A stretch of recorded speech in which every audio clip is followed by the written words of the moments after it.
বন্ধুরা, আজকে আবার একটা জব নোটিফিকেশান নিয়ে চলে এলাম, গভর্নমেন্ট জব, যেটার জন্য কিন্তু আমরা এতদিন অপেক্ষায় ছিলাম। সেটা হচ্ছে WBMSC মিউনিসিপ্যালিটি কর্পোরেশনের পক্ষ থেকে যে জব নোটিফিকেশান বেরিয়েছে সেটা সম্পর্কে কিছুটা আমি তোমাদের সাথে শর্টভাবে কিন্তু ডিসকাশন করব। ফুল ভিডিও কিন্তু আমার ডিসক্রিপশানে রয়েছে, আমার চ্যানেলেও রয়েছে, সেখানে কি তোমরা ফুল নোটিফিকেশানটা তোমরা দেখতে পারো। খুব ভালো করে বুঝিয়ে দিয়েছি, যা যা ডাউট থাকার কথা সেগুলো কিন্তু ওখানটা সব কিন্তু ক্লিয়ার করা রয়েছে।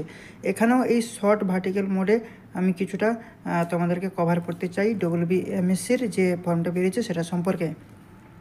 সর্বপ্রথম বলি, সাব অ্যাসিস্ট্যান্ট ইঞ্জিনিয়ারের জন্য কিন্তু ভ্যাকেন্সিটা বেরিয়েছে। এটা হচ্ছে ডিপ্লোমা হোল্ডারদের জন্য। যদি বলি তাহলে কিন্তু খুব ভুল বলা হবে।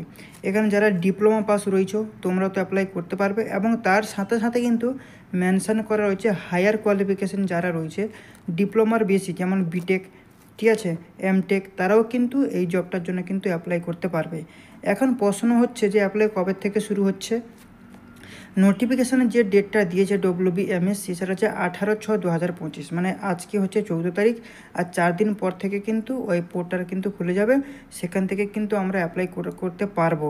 অর্থাৎ প্রথম একটু সার্ভার ডাউন হবে, তারপরে কিন্তু রানিং হয়ে যাবে, ঠিক আছে। তো আমরা 18 তারিখ থেকে কিন্তু অ্যাপ্লাই করা শুরু করব, এবং লাস্ট ডেট যেটা রয়েছে সেটা হচ্ছে আগের মাসের 8 তারিখ, ঠিক আছে, মানে জুলাইয়ের 8 তারিখ কিন্তু লাস্ট ডেট রয়েছে অ্যাপ্লাই করার লাস্ট ডেট। এবারে যেটা প্রশ্ন রয়েছে যে পেমেন্ট স্কেল কীরকম থাকবে, সেটা হচ্ছে লেভেল 12-এর হিসাবে কিন্তু ম্যাট্রিক্সের যেটা থাকে সেই হিসাবে কিন্তু পেমেন্টটা থাকবে গভর্নমেন্ট রুলস হিসাবে।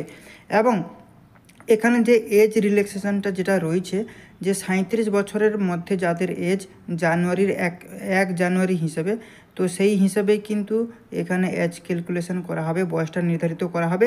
সেটা 37 বছরের মধ্যে হলে তবেই কিন্তু তোমরা এলিজিবল। এবং এখানে আরেকটা কথা উল্লেখ রয়েছে, যেটা যে ভ্যাকেন্সির কথা আমি যদি বলি, তাহলে টোটাল কিন্তু 78 পোস্ট রয়েছে। এবং কিসে কিসে সেটা আমি লিখে রেখেছি বলছি।